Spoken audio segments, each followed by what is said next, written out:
Lucas 21, nós vamos ler os primeiros 4 versículos. Estando Jesus a observar, viu os ricos lançarem as suas ofertas no gasofilácio.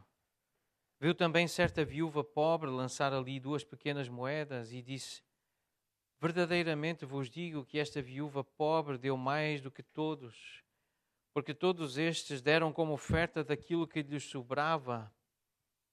Esta, porém, da sua pobreza, deu tudo o que possuía, todo o seu sustento. Eu confesso que eu já li esta passagem várias vezes, mas eu creio realmente, hoje, depois de estudar melhor esta passagem, o seu contexto, que eu não tinha entendido bem o sentido desta passagem, destas palavras de Jesus, do que ele quis fazer ao mencionar esta mulher e a forma como ela deu. Porque fica muito claro na Bíblia, nas Escrituras, que a vontade de Deus não é empobrecer as pessoas materialmente. A lei de Deus não foi dada ao povo de Deus para os deixar a morrer à fome, para ficarem sem nada, para dependerem de outros. A lei de Deus foi dada ao povo para ensinar o povo a viver de uma forma digna, inclusive a lidar com dinheiro e não a ficar sem dinheiro algum. Trabalhar com as próprias mãos, ter sustento é algo que Deus ensina na sua palavra. Mas antes de falar do sentido desta passagem, eu quero destacar aqui o que diz no versículo 1, que Jesus estava a observar e ele viu. Há aqui uma ênfase, ele observou e ele viu. Uma passagem paralela é Marcos capítulo 12, é a mesma história, mas ela está escrita, essa narrativa, com alguns outros pormenores. Se quiserem conferir lá em Marcos 12, a partir do versículo 41, nós vemos Jesus sentado diante daquela caixa das ofertas, o gasofilácio. Também já vamos ver o significado dessa palavra. Mas diz lá em Marcos 12 que Jesus observava como o povo lançava as suas ofertas. Como é que o povo punha ali o dinheiro? Como? Tem um pormenor importante lá em Marcos. Diz: muitos ricos depositavam grandes quantias. Vindo, porém, uma viúva pobre, depositou 2 pequenas moedas correspondentes a 1 quadrante. Esta é uma informação que não está no texto de Lucas, mas está no texto de Marcos. Chamando os seus discípulos, Jesus disse-lhes: em verdade vos digo que esta viúva pobre depositou no gasofilácio mais do que o fizeram todos os ofertantes. Porque todos eles ofertaram do que lhes sobrava, ela, porém, da sua pobreza, deu tudo quanto possuía, todo o seu sustento. Aquelas 2 moedas correspondentes a 1 quadrante, essa expressão lepto, que é a palavra que aparece no grego, é uma referência à menor moeda, as 2 menores moedas que havia em Roma, o dinheiro comum. E 1 quadrante equivalia a aproximadamente 1,56% do valor de um denário. Um denário era o salário de um dia. E se nós pensarmos que hoje um trabalhador que é contratado, vamos pensar aqui na nossa área, na nossa região, alguém que é contratado para fazer um serviço manualmente, eu creio que 100 euros por dia é um salário para quem trabalha esporadicamente e vai ou para a agricultura ou para algum trabalho manual. É algo que pode esperar trabalhar um dia inteiro. É verdade que será muito bem pago, mas seria o justo pensar num denário, o salário de um dia. Estamos a pensar aqui 1,56 €. É difícil comprar uma refeição, mas dá para comer alguma coisa com 1,56 €. Vamos pensar assim nesse valor, que era o que esta mulher tinha, o que ela ofereceu. Realmente eu, quando li esta passagem, durante muito tempo, e até usei dessa forma para mim e no ensino, eu achava que, como a maioria dos comentadores bíblicos, e se os irmãos se derem a esse trabalho de pesquisar o que é que os comentários dizem acerca desta passagem, alguma destas posições vão encontrar que a medida da oferta não é o quanto se dá, mas o quanto se tem depois de dar, com quanto se fica. Então a medida da contribuição não é a quantidade da oferta, mas o que sobra, com quanto é que nós ficamos. Algumas pessoas interpretam assim esta passagem para mostrar que o valor da nossa contribuição é com quanto ficamos, não o que damos. Outras pessoas interpretam desta forma: a medida é a abnegação envolvida, a verdadeira medida da oferta para saber o quanto ou como a pessoa deu é o quanto lhe custou. O custo. Aquela mulher deu a percentagem mais alta, ou seja, deu 100%. Ela deu tudo o que tinha. Portanto, trata-se da percentagem que se dá. É muito semelhante. Mas outra possibilidade também relacionada com as anteriores é que a verdadeira medida de qualquer oferta é a atitude com que se faz. Se é altruísta, se é humilde, se é sacrificial, se é uma expressão de amor, de devoção a Deus, se mostra total confiança nele. Então, algumas pessoas têm aplicado este texto desta forma. A medida da oferta, a quantidade da oferta é por causa da atitude. Aquilo que a pessoa pensa, aquilo que a pessoa acredita sobre o que está a fazer e o que sabe ou acredita sobre Deus. Há ainda quem interpreta esta passagem desta forma, que a oferta que realmente agrada a Deus é quando se dá tudo e se faz então um voto de pobreza. Eu dei tudo. Eu dei tudo o que eu tinha. Algumas pessoas interpretaram dessa forma e há gente que vive dessa forma. Agora, eu fui despertado para ler este texto desta forma e procurar onde e quando é que Jesus elogiou esta atitude desta mulher. Quando é que ele criticou a atitude daqueles homens? Porque o que Jesus faz é apenas uma afirmação, ele não faz um juízo de valor. Jesus nunca disse nada sobre a importância do que sobra, Jesus nunca falou sobre percentagem, Jesus não falou da atitude, Jesus nunca falou sobre fazer um voto de pobreza e viver sem nada, dependendo apenas do que Deus der. Jesus não falou sobre isso. Não há nenhum julgamento sobre o verdadeiro caráter do ato desta viúva, daquilo que ela fez e da forma como fez. Não foi dito nada acerca da sua intenção, porque que ela fez. Ela poderia estar a agir por devoção, isto são algumas possibilidades. Ela podia estar a agir por amor, mas também podia estar a agir por culpa, por medo, por pressão. Nós não sabemos, porque Jesus não diz nada. Ele não diz nada sobre os ricos, ele não diz nada sobre a viúva pobre, ele não apresenta qualquer conclusão, ele não desenvolve um princípio a partir desta narrativa, deste facto, daquilo que ele viu. Ele não faz nenhum mandamento, não dá nenhuma ordem aos discípulos para me imitar ou para fazer de outra forma. Ele não define nada acerca deste momento que ele viu, ele observou, ele viu. Simplesmente nós sabemos que ele observou, ele viu e ele afirmou. Aqueles homens são ricos, deram grandes quantias, aquela mulher é pobre, ela deu tudo o que tinha. Ponto final. Ele fez uma afirmação.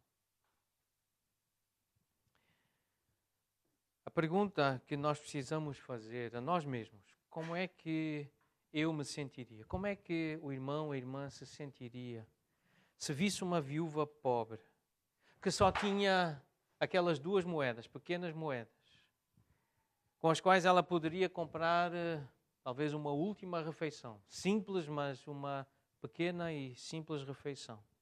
O que é que sentiria se visse essa mulher dar essas 2 moedas a um sistema religioso, a uma religião?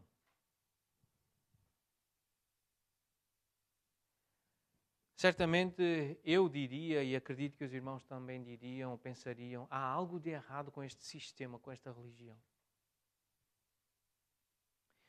Quando exige ou espera ou aceita de uma mulher viúva, pobre, tudo o que ela tem.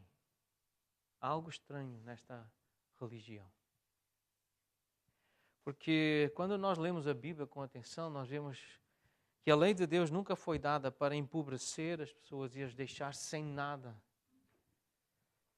A lei de Deus foi dada ao povo dele, às pessoas, para ajudar as pessoas a saberem lidar com o que têm, com o tempo que têm, com a saúde que têm, com os bens que têm. Deus deu mandamentos, Deus deu princípios, Deus ensinou o seu povo. É por isso que o povo quer estar ligado a Ele, ouvir a palavra dEle, para aprender a lidar com as necessidades da vida, com os desafios. Aquela mulher, ela fazia parte de um sistema que lhe tirou os últimos recursos financeiros sob o pretexto de estar a agradar a Deus, a servir a Deus.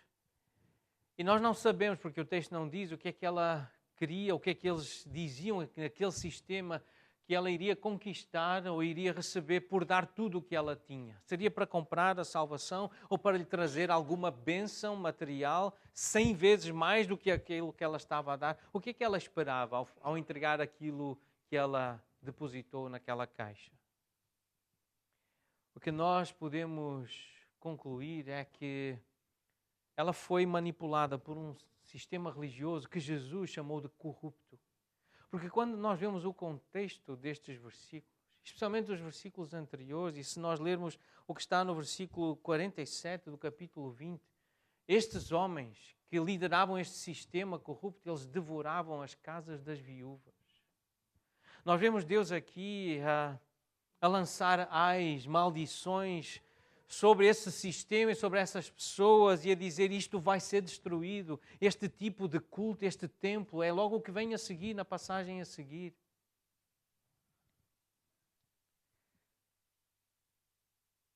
Esta palavra gasofilácio, ela é composta de duas palavras gregas.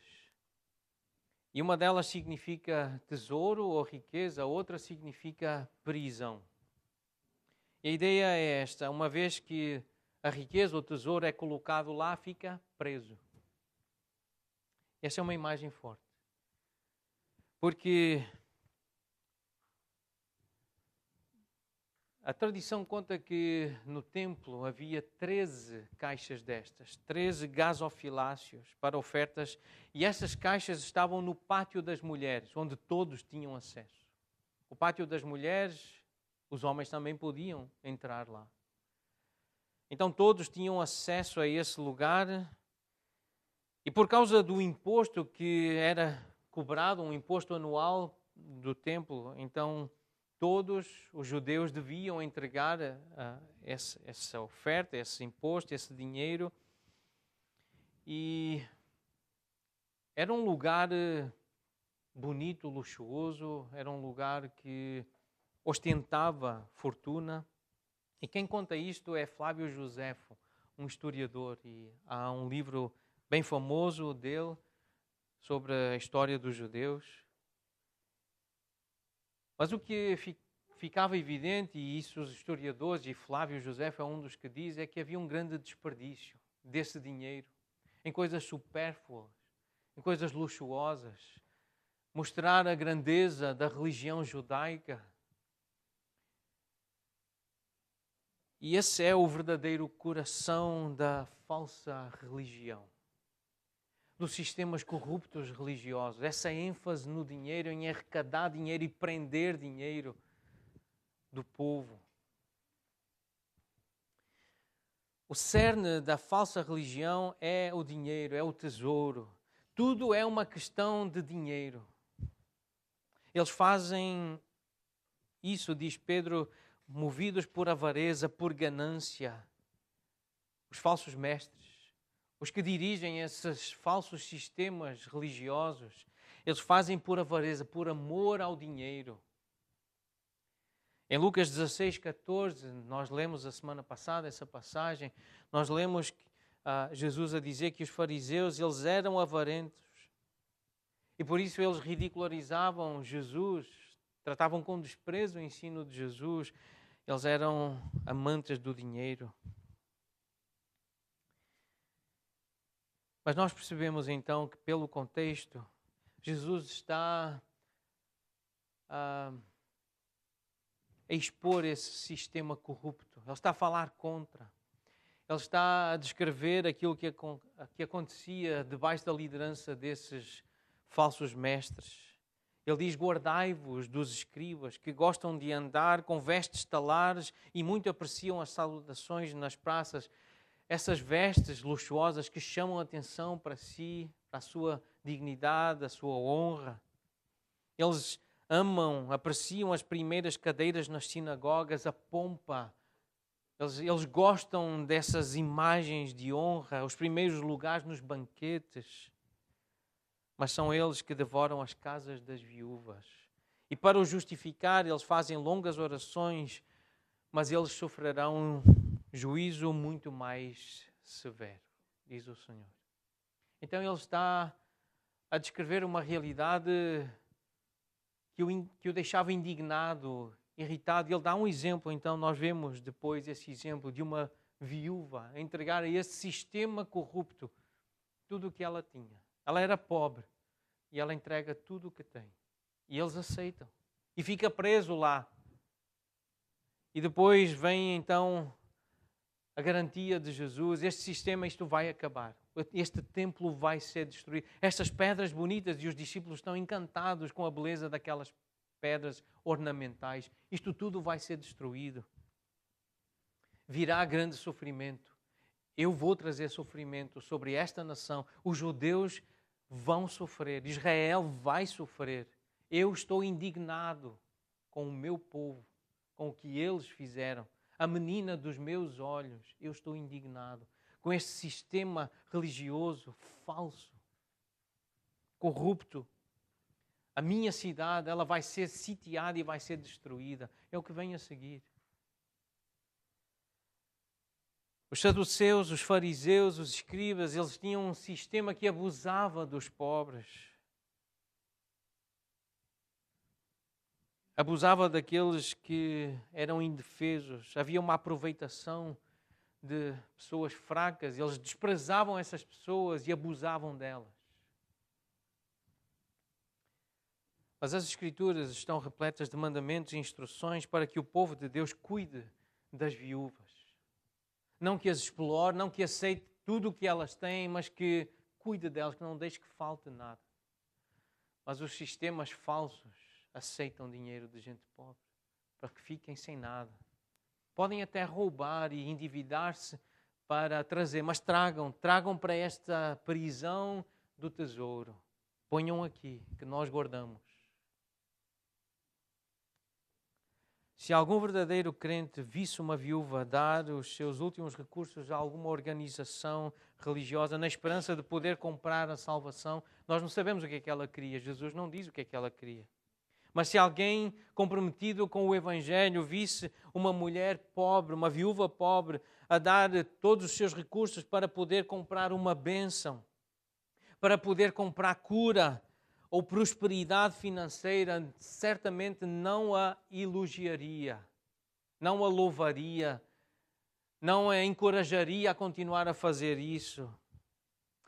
Contudo, mas faria o possível para tentar impedi-la, persuadi-la a não continuar nesse comportamento e faria tudo o que estivesse ao seu alcance para acabar com esse sistema corrupto, esse sistema religioso que se aproveita dos fracos, dos indefesos, dos desamparados, dos desesperados, dos incultos, dos ignorantes, dos fracos. Alguém que conhece a lei de Deus, conhece o coração de Deus, sabe que a lei de Deus ordena que as viúvas, os órfãos sejam cuidados, não explorados. Esta realidade que Jesus observou e que viu, ela continuou ao longo da história. E ela aparece ao longo da história e houve um momento muito especial da história em que isto ficou evidente aos olhos de um estudioso das Escrituras, Martinho Lutero. Ele estava a ler com atenção a Bíblia. E no tempo da Reforma Protestante, portanto ali por volta do século XVI, era a Igreja, mas a Igreja Católica Romana, não a Igreja verdadeira de Jesus Cristo e dos apóstolos, mas esse sistema corrupto que é a Igreja Católica Romana, que estava a abusar dos pobres e estava a contaminar este sistema de fé e de relacionamento com Deus, segundo o Lutero. Os católicos romanos estavam a construir catedrais enormes e principalmente uma basílica em São Pedro, em Roma. E estavam a fazer isso com dinheiro de gente pobre, gente humilde.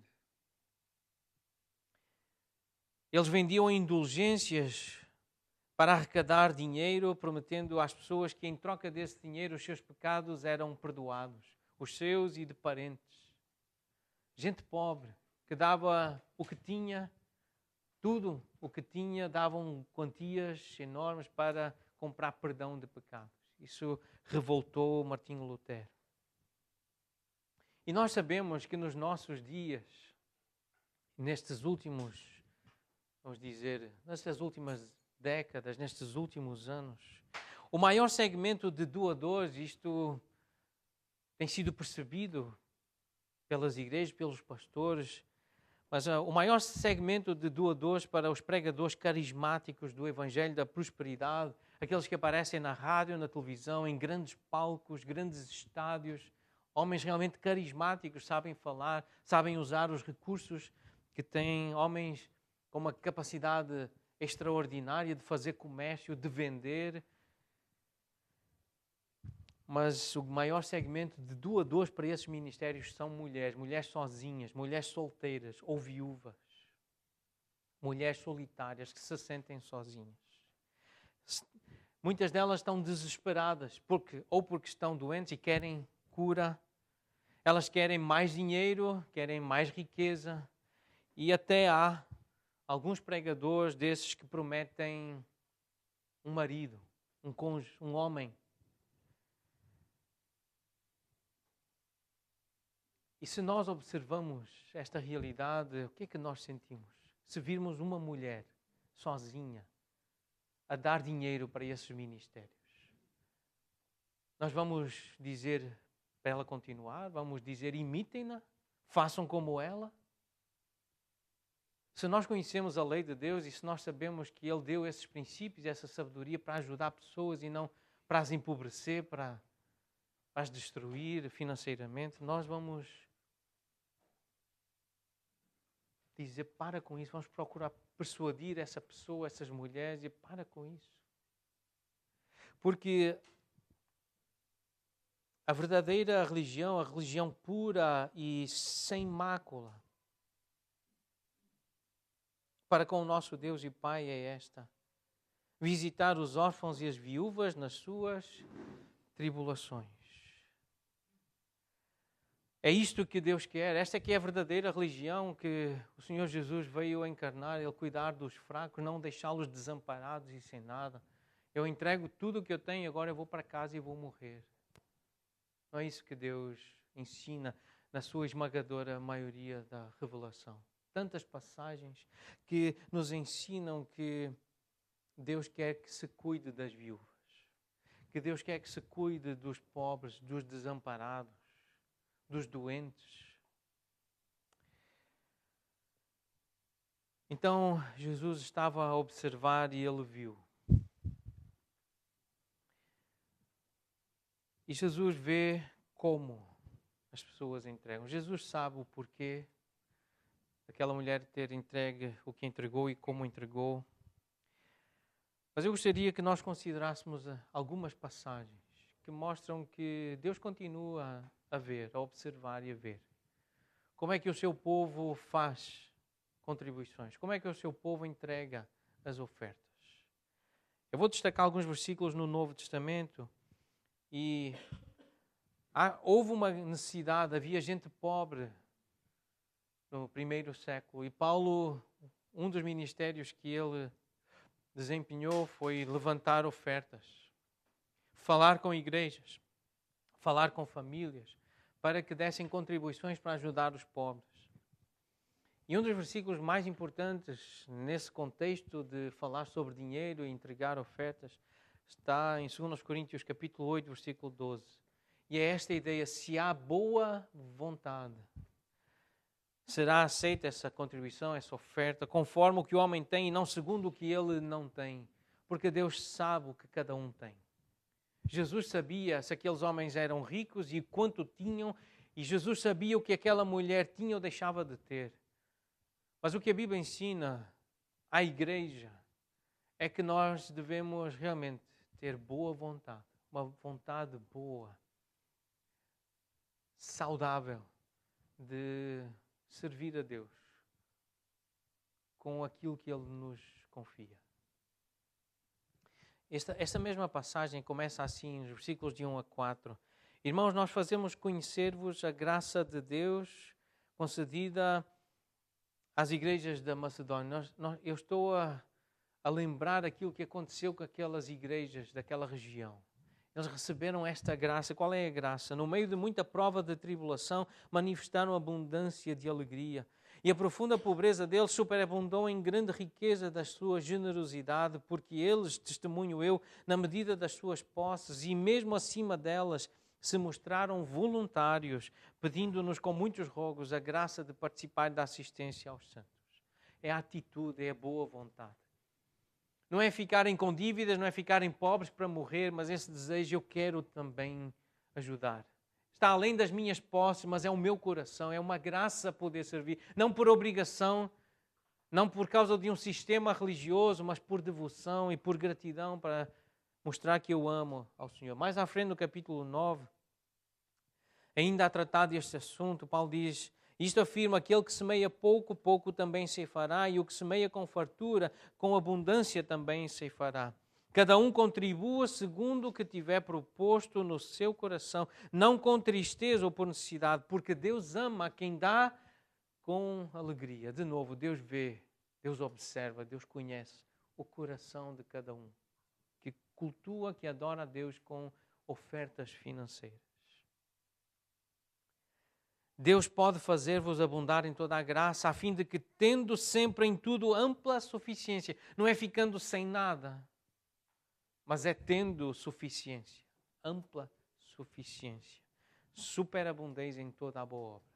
Deus quer que nós tenhamos algo material para podermos usar para fazer o bem, fazer o que é certo, fazer a boa obra. Esta foi a realidade da igreja do primeiro século. Aquilo que nós vimos acontecer, homens e mulheres cheios do Espírito Santo, a viverem à luz da mensagem da morte e da ressurreição de Jesus, a serem instruídos pelos apóstolos que lembravam do que Jesus tinha ordenado.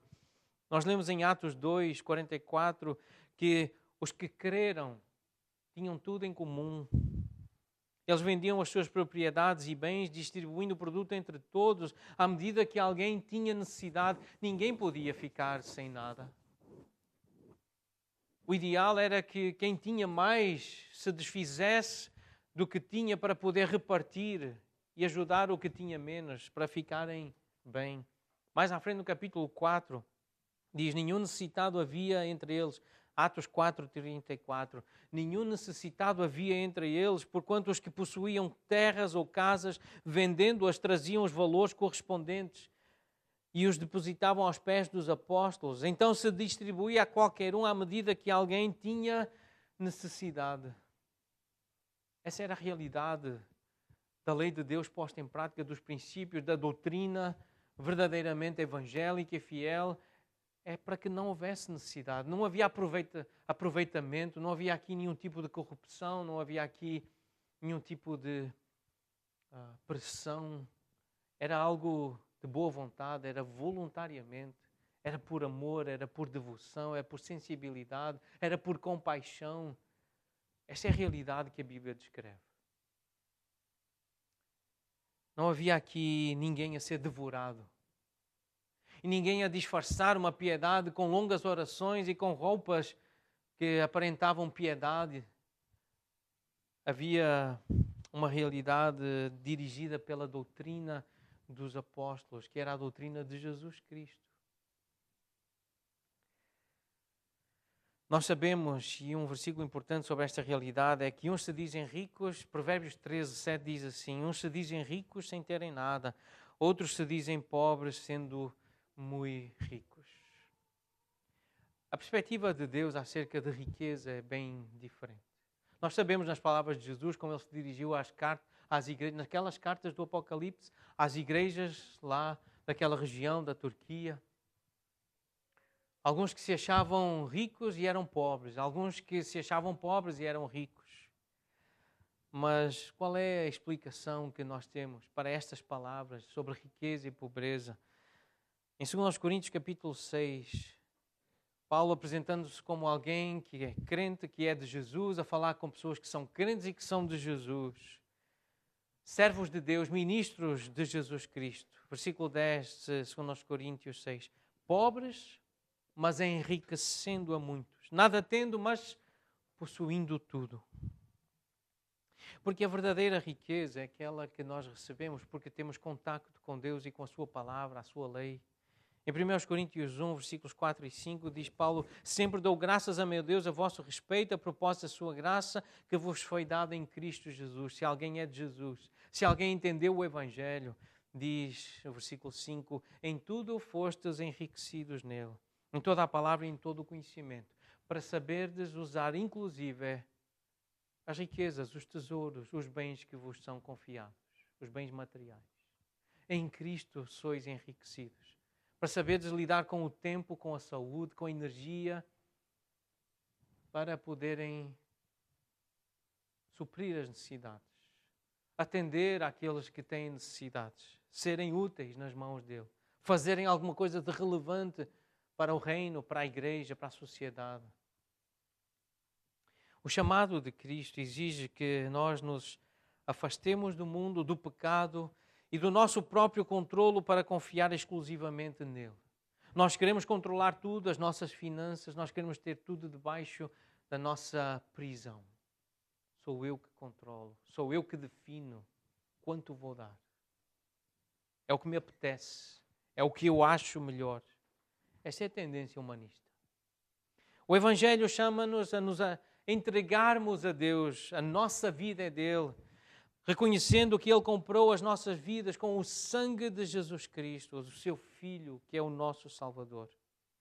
Agora as nossas vidas pertencem-lhe e nós vivemos constantemente em entrega. A cada dia nós nos entregamos ao Senhor, ao nosso Senhor. Ele comprou-nos e essa agora passa a ser a nossa vida, uma vida de consagração, de entrega. É uma vida de fé. Se nós quisermos seguir Jesus, nós precisamos realmente esquecer tudo e todos como outra fonte de segurança e provisão. Jesus é essa fonte. É Ele, é o seu Espírito, é a sua lei, é a sua sabedoria.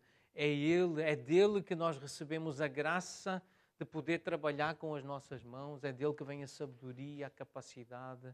É dele que nós dependemos para viver. Nós devemos esquecer tudo mais como tudo mais querem ser senhores, ídolos, querem ser Deus na nossa vida. Nós devemos dizer não a essas coisas e afirmar: Cristo é o Senhor. É Jesus que é o Senhor. Para nós estarmos prontos para a sua vinda, nós devemos nos consagrar a Ele, pertencer-lhe. E para pertencer a Cristo, nós devemos morrer para nós mesmos, tomar a nossa cruz, negar a nós mesmos e nos submetermos a Ele em fé, confiança. Foi um político britânico, Winston Churchill, que disse isto. Nós ganhamos a vida com o que recebemos, mas construímos uma vida com o que damos. Construímos uma vida, um legado, uma fama, um testemunho. É com o que damos. Nós somos conhecidos não pelo que recebemos e como é que ganhamos a vida, mas esta frase ela é bem cristã, neste sentido que é o que fazemos com os nossos bens, é como damos, por que damos. Nós fazemos a nossa vida, o nosso caráter, o nosso bom nome, a nossa fama, o nosso legado, aquilo que as pessoas vão lembrar de nós. Nós fazemos a nossa vida com o que damos. Neste livro, os irmãos e pastores Adílio Dantas e Carlos Bezerra, eu não os conheço pessoalmente, sei que são pastores batistas. Este é um livro da editora Peregrino, o título é Dízimos e Ofertas, quando a voluntariedade se torna soberana. Estes irmãos, um livro muito bom, a abordagem que eles fazem, alguns destaques que eu gostaria de apresentar aos irmãos. Eles dizem assim: reconhecer o valor e a importância de Deus nas nossas vidas é um dever que é cumprido de diversas maneiras, uma das quais é a entrega da parte dos nossos bens. Esta é a exortação do autor de Provérbios. Honra ao Senhor com os teus bens e com as primícias de toda a tua renda. Provérbios 3, 9. Os bens referidos aqui, obviamente, são bens materiais, está a falar de dinheiro, de riqueza. Isto percebe-se em outros versículos, em outras passagens de Provérbios. As primícias, tanto eram os primeiros frutos produzidos pela plantação, como os produtos de qualidade superior que deveriam ser trazidos à casa do Senhor, sendo algumas vezes mencionados e trazidos como o melhor que as pessoas tinham. Primícias era o melhor. Era a primeira parte ou o melhor. O melhor animal, o melhor cereal. O princípio de que o uso dos bens manifesta os valores da nossa vida foi reafirmado por Jesus em Mateus 6, 21, quando ele diz: onde estiver o vosso tesouro, aí estará também o vosso coração. O nosso coração sempre estará naquilo que nós consideramos de valor, e o uso dos bens materiais é uma expressão desse valor. A forma como nós usamos as riquezas, o dinheiro, mostra o valor que nós damos às coisas, a Deus, à vida. A questão que surge é: com que quantia dos nossos bens nós devemos honrar a Deus? Quem é que define a quantia que nós devemos entregar à igreja, a missões, à obra do Senhor? Quem define? A resposta da autonomia humana, do humanista, do egoísta, do autoproclamado Deus, afirma assim: eu e o meu coração decidem com quanto eu irei honrar a Deus. Sou eu que defino. Eu é que digo o que é que eu vou fazer e com quanto vou honrar a Deus. Mas Deus, que é a autoridade suprema do universo, Ele tem definido o modo como Ele deseja ser honrado. Vários textos bíblicos alertam-nos para o risco de nós procurarmos honrar a Deus do nosso jeito, desrespeitando o que Ele instituiu. Deus tem estabelecido uma percentagem igual para todos os que o desejam honrar, que é o dízimo, a 10ª parte. Sendo assim, não há dízimo maior ou dízimo menor. Todos os que entregam o dízimo, todos os que dizimam, honram a Deus com a mesma quantia, 10% das suas rendas. Este modo de honrar a Deus continua válido para os nossos dias. É na formação de uma teologia do dízimo que perpassa todo o Antigo Testamento e também o Novo Testamento, que fica evidente que esta forma de contribuição é muito mais do que uma simples imposição financeira, uma obrigatoriedade, uma pressão da religião, mas trata-se sim de um ato de adoração, alicerçado desde o início das Escrituras nos relacionamentos de Deus com o seu povo. O dízimo é um ponto emblemático que une os sacerdócios e as alianças, estando presente em cada momento importante do relacionamento do Senhor com o seu povo. Mesmo antes de haver lei de Moisés, mesmo antes de haver aqueles mandamentos de Êxodo, Levítico, Números e Deuteronômio, O dízimo é, portanto, um conceito válido para a atualidade. Um pastor que tem sido fiel e tem transmitido de forma muito relevante o Evangelho nos nossos dias, ele disse assim, escreveu assim acerca deste assunto. É hora de abandonarmos as nossas evasivas, é hora de darmos um basta às nossas desculpas infundadas. É hora de pararmos de tentar enganar a nós mesmos e de convencer Deus com as nossas justificativas. É hora de sermos fiéis ao Deus que é fiel. É hora de sabermos que tudo é de Deus, a nossa casa, o nosso carro, as nossas roupas, as nossas joias, os nossos bens, a nossa vida, a nossa saúde, a nossa família, tudo é dele. Nós somos apenas mordomos, administradores, mordomos e não donos. Deus quer de nós obediência e não desculpas. Deus quer de nós fidelidade e não evasivas. Que atitude vamos tomar? O nosso coração está onde está o nosso tesouro. Se buscarmos em primeiro lugar o reino de Deus, nós não vamos ter problemas com o dízimo. Jesus viu os ricos lançarem as suas ofertas. Jesus viu também aquela viúva pobre lançar as 2 pequenas moedas. Jesus vê quando nós entregamos as nossas contribuições, seja em envelope, seja por transferência, seja por MBWay. Jesus observa e vê. Jesus sabe se é dízimo ou se é oferta. Jesus sabe se é com alegria ou com pesar ou com dúvidas. Jesus sabe se fazemos porque fomos abençoados ou para sermos abençoados. Jesus sabe. Ele conhece, Ele observa e Ele vê. Portanto, irmãos, pelas misericórdias de Deus, apresentem o vosso corpo por sacrifício vivo. Entreguem-se a si mesmos ao Senhor. Deem-se por inteiro. O vosso corpo, a vossa vida, a vossa existência. Este é o convite apostólico.